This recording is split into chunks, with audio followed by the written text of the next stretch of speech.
For a great cup of joe, there's one thing you should know. Your morning brew can also be playful. Buff Boy Brewing guys make the temperature rise, and you surely feel naughty when you swallow our coffee. If you want some real heat, give your mouth a fine treat. You will want some more, rest assured. Buff Boy Brewing, you can't get enough of. It's time for The Scribble, your weekly fix of celebrity chats, bizarre stories in the news, and basic random chatter with best-selling author and syndicated radio host Jeremy Bradley. Make sure your seat is in the upright and locked position and your barf bag is securely in place. Here's Jeremy Bradley. Thank you very much, Larson. Jeremy Bradley here. This is The Scribble, and thanks for tuning in at thescribbleshow.com and SoundCloud and iTunes. How's it going today? Things are going very well here. Well, look at this. We're already like mid-August. Doesn't it seem? Here's the deal. Summer always seems too short. That's what everybody says, okay? But once you hit that end of July, beginning of August time period, it seems to like really fly by. Because my birthday was August 1st. And now it seems like it doesn't seem like it was about 2 weeks ago, which is very strange. And so you hear these students complaining that, oh, I almost have to go back to school. You know what, punk? In the real world, we're lucky, us working class folk, to even get 2 weeks off. Because, you know what, everybody is so tuned into their jobs with emails coming to your phones and what have you. It's very rare that even 2 weeks goes uninterrupted if you're that tuned into your job. I realize that there are some occupations where you don't have to worry about, taking work home with you. But there's a lot of people who insist that, they still check their work email when they're on vacation. So I think what we need to do to these poor little, maybe not so much elementary students, but maybe like junior high and high school, is you get your 2 weeks off in the summer, and that is it. And then you're right back to school. Because there's no sugarcoating this. When you think about it, they get 2 weeks off at Christmas, you get a week off at spring break, and then 2 months off. 2 months. My mother is a teacher, my brother is a teacher, my sister-in-law is a teacher, my uncle was a teacher. We got a lot of people teaching in our family. I don't have any sympathy for them.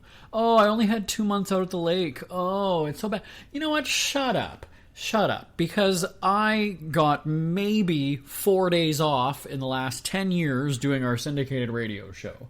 And even then, I go stir crazy and just want to get back to work anyway. So maybe I should be complaining to myself. I don't know. I don't have an argument. I don't have a leg to stand on in this fight, ladies and gentlemen.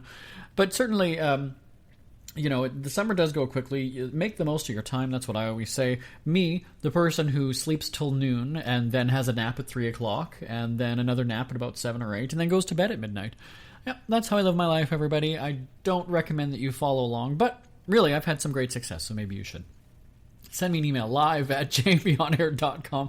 I don't know what the hell that rant was just now. I had 2 or 3 creamsicle drinks that I make before the show, and maybe I'm flying a little too high today. I am flying like a bird, everybody. What's your summer drink? Do you have anything that you like to drink in the summer? Some people are beer folk. Some people are like, vodka orange. Some people like the fruity drinks with an umbrella, whatever it is. So last summer, I started making these things that I called a creamsicle. And I got the big pail of ice cream, some orange juice, some whipped cream vodka or vanilla vodka, depending, maybe both if you're having a good afternoon. And I don't know how many of these things. I probably had like 4 of them in one day. And when I was showing pictures to people are like, oh, that looks really good. And I go and say like, yeah, I've had, 8 of them in the last 2 weeks, which is a lot of fat. It's ice cream, whipped cream, like, and maybe I did put on a bit of weight last summer, and I'll acknowledge that, and I'll admit to it. Fine, whatever. But don't judge me. It's a summer thing. So, and then there's other times when you just have like, a glass of wine, something that you don't have to make. Because I get to be very lazy in the summer, right? I don't feel like cooking. I don't feel like, doing a whole bunch of things that take any excess energy. I like to just, if I can pour the wine out of the bottle into my glass, that works for me, right? The same thing with cleaning. If I can pay somebody, once I leave my house, somebody comes in when I'm not there, cleans it when I come back, it's miraculously spotless, that works for me. It works for me. I might be known as the cheapskate and a best-selling author about being cheap, but when it comes to something like that, I will spare no expense. And maybe some of these kids that are off for 2 months in the summer could get a summer job, then maybe I will accept 2 months off in the summer, okay? If you're just going to lay around and skateboard and spray paint my fence and all these other things, then no, you should be right back into school. But if you want to get a summer job like I did when I was 13, 14, and 15 years old, do something time-worthy of your summer, then you've got a new level of respect from me. I don't like children anyway, so you really didn't have much respect to begin with. But if you got a summer job, I might look at you a little bit differently, okay? We're also in the midst of the Olympics, which was interesting to see the opening ceremony. Lots has happened. I'm not a very big sports follower, but I think even if you aren't, you sort of follow along with the Olympics. And the opening ceremony, let's start there. You had Mr. Oily Guy, give me the name again, PETA, from that country that you've never heard of, Tongo is the name of the country, but he certainly put it on the map. The taekwondo guy, you know who I'm talking about. He broke the internet more so than Kim Kardashian's ass. So this guy, PETA, who's the taekwondo guy, comes out all oiled up like he's some Herculean god, which by all accounts he seems to be, so we'll give him that.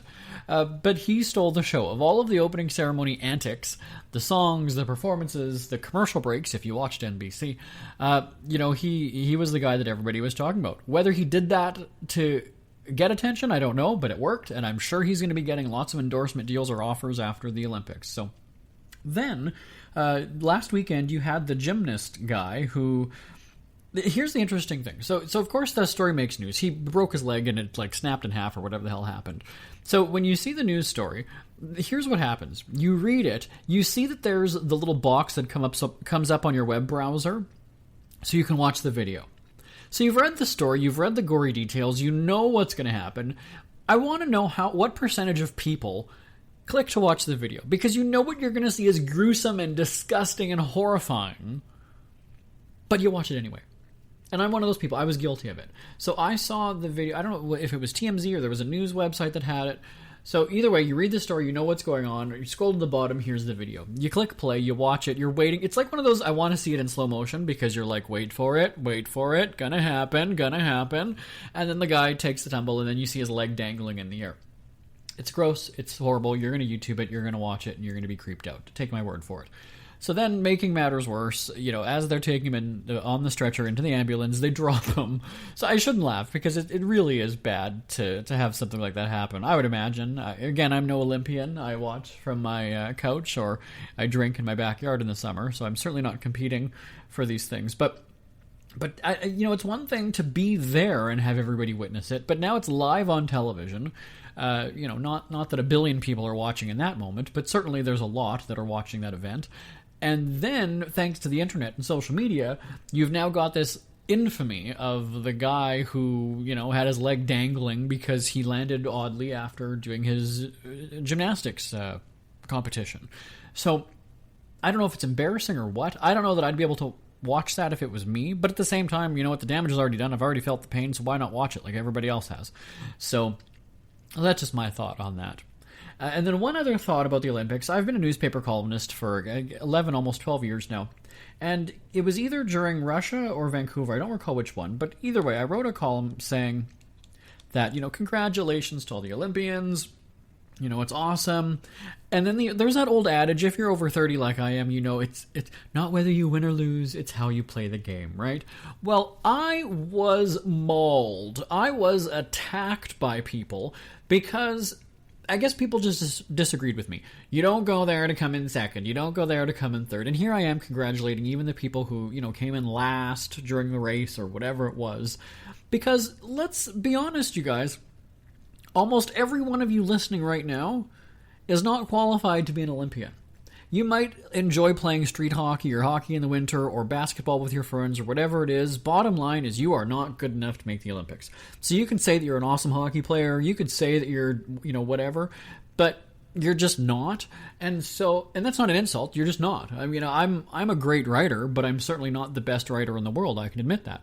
So for me, I that's not what I was expecting from people. I mean, I was just kind of applauding the people who have dedicated their life, devoted their life to training and to, doing this to make it to the Olympics or to whatever games they compete in, and then I'm being lashed out and attacked. Now, it's funny because it wasn't even social media, it was people reading the newspaper. I could only imagine if I'd gone public with that story. You remember what happened the other week during that Dallas cop shooting when I had commented about the guy carrying his gun down the street during a peaceful protest, quote-unquote peaceful protest, and I got 4 death threats and all these people hating on me. I could only imagine if I had gone public with that story, going and saying, you know what, you guys, you did your best and that's good enough.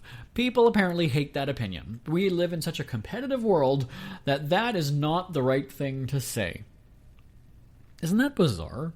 You do that with kids, right? You encourage them, even though they lost or they, something happened during their competition in school. You try to, in a spelling bee, they came in second in a spelling bee. You don't beat them down and go, you know what, you're the stupidest kid. How could you not spell that right? No, you boost them up and you tell them you'll get it next time. You'll do it. Well, why don't we do that for grown-ups in the Olympics? I don't know. Don't know. Doesn't make sense to me. Doesn't make sense. Would love to hear your thoughts. Send me an email, live@jbonair.com, live@jbonair.com. Keep your death threats to yourself, though. I really don't care to hear those.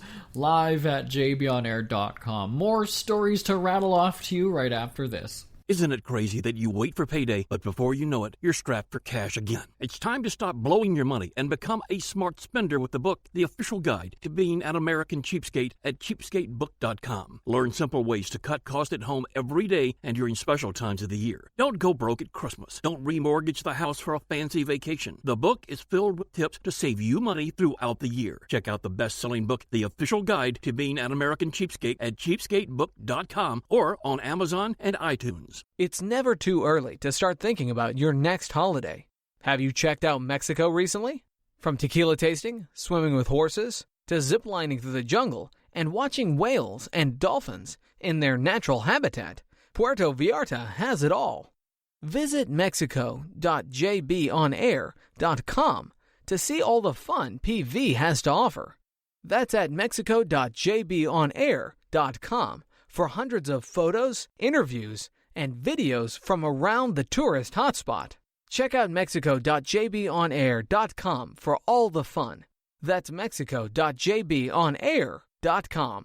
Welcome back to The Scribble. Jeremy Bradley here at the controls. And again, thanks for tuning in.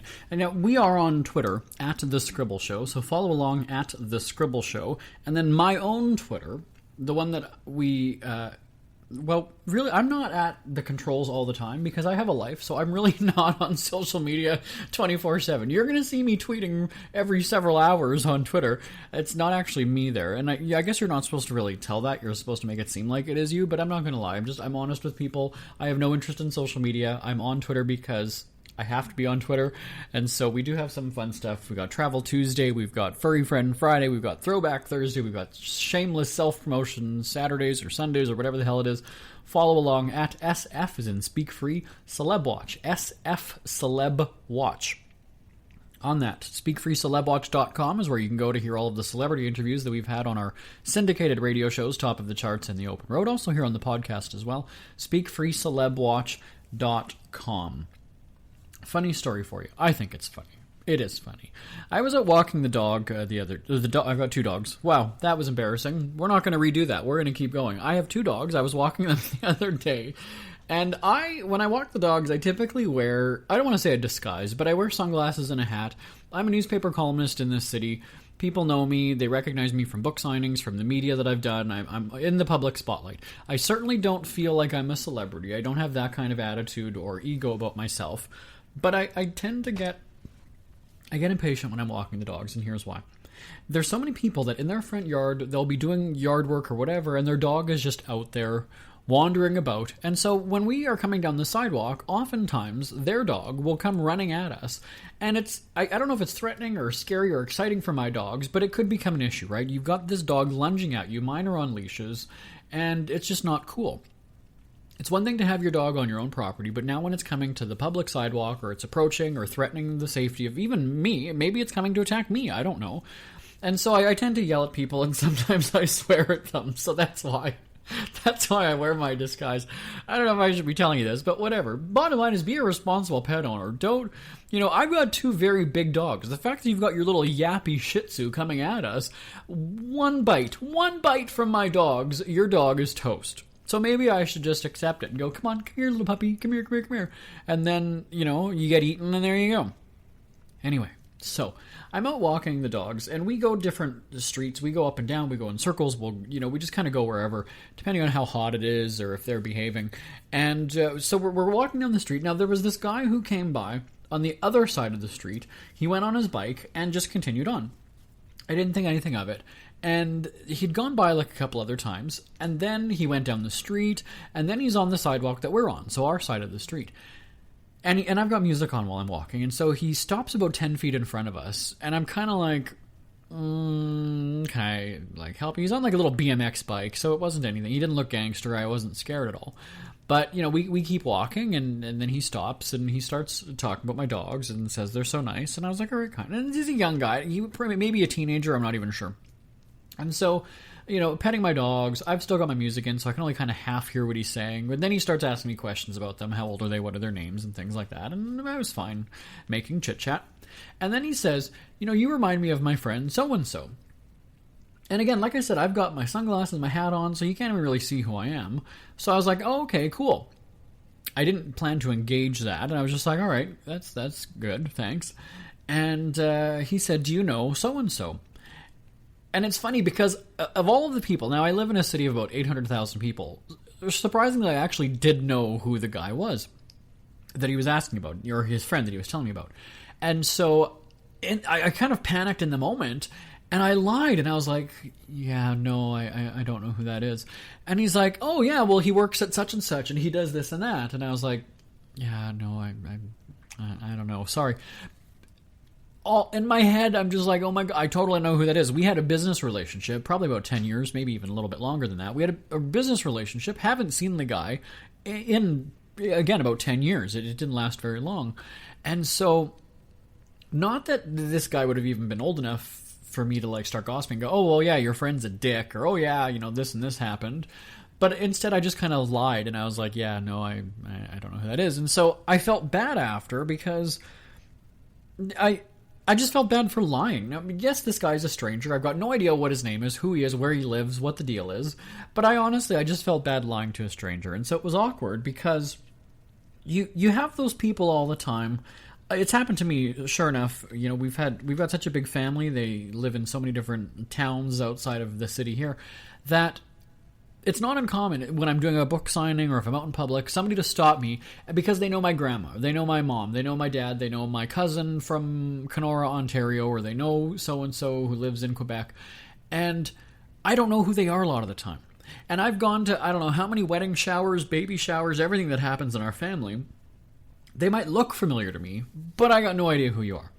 And so it's awkward because how many people, I want to know if you would have the balls to go and say, who are you again? I don't know. No, you play along like you know who they are, don't you? Right? I've got this old lady, this old grandma who's talking to me, who's asking about my mom, who's asking about my grandma, who's asking about so-and-so's cancer, who's asking about so-and-so's kids. I just start opening up and telling them because obviously they're legitimate. They know these people. They know who my relatives are. And then they'll even start asking about my life. They'll ask me about I used to do a family newsletter years ago, so it's not even necessarily anything that somebody in the public facing that would, they would know or see. But this is something that you knew that I did as a teenager or whatever it was. So there's some legitimacy. I believe you really do know my family because there's no way else that you would know those things. But it's still kind of awkward. And so I've had that, and it happened to me again. So not just with this guy on the bike when I was walking my dogs, but I was at the mall one time, and this person, for about a good 10 minutes, we're having this conversation. She's asking all about the family and, everything, and then asking about she only knew about one dog. So then I'm kind of trying to do the math in my head because she asked me about my dog singular, though admittedly, even just a few minutes ago, I didn't remember that I had 2 dogs. And so I'm kind of like, okay, well, I've had the second one for 5 years, so it's been at least that long since I've seen her or that she's had an update about my life. So again, there's some legitimacy into what she's saying. Nevertheless, it's still a very awkward time. Would love to know if you've ever had an experience like that. Send me an email, live@jbonair.com. That's the email address, one more time, live@jbonair.com. Because it's kind of flattering when somebody's asking about you and they know you. But then I feel awkward because I can't reciprocate. I can't go and ask you, oh, well, that's great. So how are your grandkids? Oh, how is your husband? Oh, because I don't know any of them. So it's, that's where I feel bad. Because I can't even start to pretend like I know who you are because I don't know anything about you. I don't know who you are. Then, one time what happened, I was out with my mom somewhere, and she says to me, oh, I hear that you ran into so-and-so. And I was like, I don't know who that, I'm not sure who that is. And she's like, yeah, don't you remember from so-and-so's wedding? Or, oh yeah, she said that you were, I'm like, okay, that's who that person was. But half of the time, like, they don't get into their life so that I would even be able to start questioning or even go to my mom and say, who's the lady that she used to, she worked here or she went to this place with so-and-so, or because I could just go and say, well, she was at so-and-so's wedding. Well, that doesn't help because how many people were at the wedding, right? But it's a very awkward situation. I feel genuinely bad. And it's maybe even more awkward when you say that you don't know who they are. It is to me. Anyway, I would love to, again, I want to know your thoughts on this. Live@jbonair.com.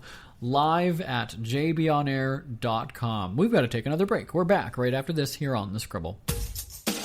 Ever had something to get off your chest but never had the balls to say it? That's a load of crap. Speak Free with JB.com is exactly what you've been waiting for. Your chance to tell it like it is and not care what anybody else thinks. Have your say on issues of the day. Join newspaper and radio columnist Jeremy Bradley as he tells it like it is. Hundreds of thousands of people have stopped by, including some well-known celebrities who have had a chat with JB and speak candidly about what's really going on in the world.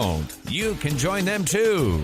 Have a rant or a rave. Be brave and head on over to www.speakfreewithjb.com now. Back here on The Scribble, Jeremy Bradley at the controls. Let's talk about a couple of stories in the news. How often do we do that?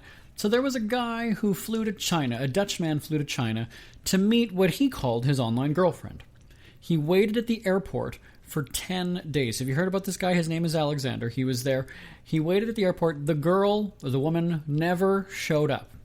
Okay? He's 41. She's 26. Was she a mature juvenile? Was she playing... What's the term? Was he catfished? Does she not exist? Was she not real? But 10 days at the airport. Now, he was later hospitalized for exhaustion after being there for 10 days. 10 days! Not that I'm not on the dating circuit, but I wouldn't even go to a restaurant and wait an hour for somebody, let alone 10 days in another country nonetheless. Although I guess if you've spent that much money and, you're dedicated at that point. So maybe I would have given them a day. But if I'm flying to your city, there's no excuse that you should not be there either the same day or at least letting me know tomorrow what's going to happen, the day after. Now, the woman apparently she told local media she was having plastic surgery and she just missed his correspondence. She was having plastic surgery. Now, she told local media, one day he sent me a photo of air tickets abruptly and I thought it was a joke. He didn't contact me later. Yeah, because that's a hilarious joke. I'm going to spend all this money to fly to China to meet you, and I'm not even going to question and go, are you serious? Are you real? Is this really happening? What day? Are we going to hang out? What do you want to do? That's what I would do as a logical person. If somebody sends me a message, my friend actually last spring had said, hey, I'm going to come to the city to visit. Are you going to be around? You're going to ask those things, or then when I do get the confirmation of the screenshot with the dates of the flights, I don't need to question that and say, are you for real? Like, come on. Now, they had been dating. Now, again, dating, quote-unquote, on messaging apps for 2 months beforehand. So, he was certainly eager to meet her. Eager to meet the beaver. Eager beaver. He was an eager beaver. But 10 days at the airport. Now, there's a part of me that actually wants to cry because I do feel bad for this guy. I always have sympathy for the people who genuinely mean well and they're taken advantage of or hurt by somebody. That happened to me a lot as a kid, and so there's I feel bad, but at the same time, there's a picture of him at the airport, and I just again I'm looking at it right now actually, and I'm kind of like, I just feel bad for this guy, but there's a party that wants to go and call him an idiot and say he's stupid. Like, why don't you know a little bit more about this person? Why don't you confirm with her that you're actually going there? And yeah, it hurts me a little bit when I see something like that, because you're going to have the people who are saying that he's an idiot and making fun of him and laughing at him and mocking him. Well, he's not the one who did the standing up of somebody. He was the one who was genuinely there to find love and meet this person and see where things could go. And then there's the other hand where you're going to have these people feeling sorry for him and kind of go, you know what, that's genuinely someone who believes in love and went for it and was trying and hoped that he could find his soulmate. Now, apparently the two are still going to continue their relationship online, which is very weird because, for me, it would be more of a screw you, piss on you kind of a thing. I'm not sure if I would have that kind of remorse. But certainly, if they're going to continue on, I would say the next bet would be she's going to have to come see you, buddy. Or she's going to reimburse you for that trip that you made. But definitely, she's got to make the next move. And if I could give anybody relationship advice, it would be you let her come to you now. Because to me, I'd be flattered. I don't know if I might be creeped out a little bit if this guy, but at least he gave warning saying, hey, I'm coming to see you. It's not like he just randomly showed up at her door from another country and was like, hey, I'm here to meet you. Creepy. He gave her warning. He gave her notice that he was coming. So would love to know your thoughts on that. Send me an email, live@jbonair.com, live@jbonair.com. Now, then there's this whole live streaming dealio on Facebook. And when it first came out, it seemed like when you were doing that, you were about to be shot, because that seemed to be the trend, right? There were 2 or 3 instances where all of a sudden people are live streaming and shots are fired and people are injured. But now there was this woman who, I guess we can say, she live beat her daughter and shamed her. She slut-shamed her for apparently having sex and then also posting pictures on Facebook. The woman doing it on her own and then addresses the camera saying she wants it to go viral so that she could shame her daughter. The woman apparently not facing charges for beating her daughter live on Facebook, though it is hard to dispute that you were beating your child when it was live streamed on Facebook, and she's encouraging it to go viral, which it has. But I don't know. It's one of those things where I'm still, even though I'm only 34 years old, I still am in that minority that does not feel the need to post every detail about my life on social media. Certainly, and you see that all the time with these schoolyard fights, right?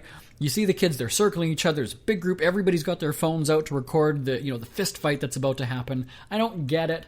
I've never been a violent person myself, so maybe that's why. But now with live streaming it, like, we've got a mom slut-shaming her daughter and embarrassing her. Like, it's very strange. That's where I avoid the internet at all costs. It might be selfish of me to be in my own little bubble and my own little world and focusing on myself. But you know what? There's a lot less drama in my life, and that's what I care to surround myself with. Again, would love to know your thoughts live at jbonair.com. One more break, back after this. Who are the Kardashians feuding with now? What did that little thug Justin Bieber do this time? Who's getting hitched? And who's headed for Splitsville? Hear the latest celebrity news and gossip every day on Entertainment Wrap-Up. The good, the bad, the ugly, but mostly the ridiculously hilarious. It's all recapped in this daily segment at entertainmentwrapup.com. Have a laugh at the expense of the rich and famous when they take themselves way too seriously. It's 3 minutes of time-wasting fun at entertainmentwrapup.com. Check out Entertainment Wrap-Up at entertainmentwrapup.com. Brought to you by Speak Free Books. We hear you chirping. Get scribbling. Tweet up the Scribble at The Scribble Show. Join the discussion with Jeremy Bradley. It's all going down right now on Twitter at The Scribble Show and at thescribbleshow.com. That's right, at The Scribble Show on Twitter. One of the other stories that I wanted to talk about, and it's just more of a general story, is that celebrities are fired publicly all the time. And so I had an email from somebody who was listening saying they were embarrassed and they were, upset that they got fired and had to tell people, right? Because typically the lie is that you quit the job, right? You don't often go and say that you were fired. But think about it this way. When a celebrity's TV show is canceled or when somebody is booted off of a show, think about The View. How many rotating co-hosts have they had? They are publicly fired. That is way more embarrassing than you just losing your job and having to tell a couple of friends and your family members about that. So think about that. there's some food for thought if you're ever feeling depressed about getting fired or even laid off from a job. Celebrities are publicly fired all of the time. Remember, I'm live tweeting The Bachelor, or Bachelor in Paradise. I don't even know what the hell I'm saying. Bachelor in Paradise, Mondays and Tuesday nights for the rest of the summer, at SF Celeb Watch, at SF as in Speak Free Celeb Watch. Follow along, because it's definitely a dose of sarcasm that you need on a Monday, right? Monday's kind of that day where you're like, I don't want to do anything, I don't want to get into the world again. So Monday nights, if that's something to look forward to, it's Bachelor in Paradise and little escapism. Somebody had emailed me the other day calling me lame that I watch those shows. It's like, you got to realize, though, that I'm paid to watch television for my job. So maybe you're in the wrong career and I'm in the right one. My name is Jeremy Bradley. This is The Scribble. Again, thank you so much for subscribing, for listening, for telling people, for tweeting, everything that you do to help support this show. I'll be back same time, same place next week. I will talk to you then. Bye-bye, everybody. Want more Scribble? Check out thescribbleshow.com for past shows, celebrity interviews, cheapskate tips, and more. That's at thescribbleshow.com and on Twitter at The Scribble Show. The Scribble is a Speak Free media presentation. If you want some real heat,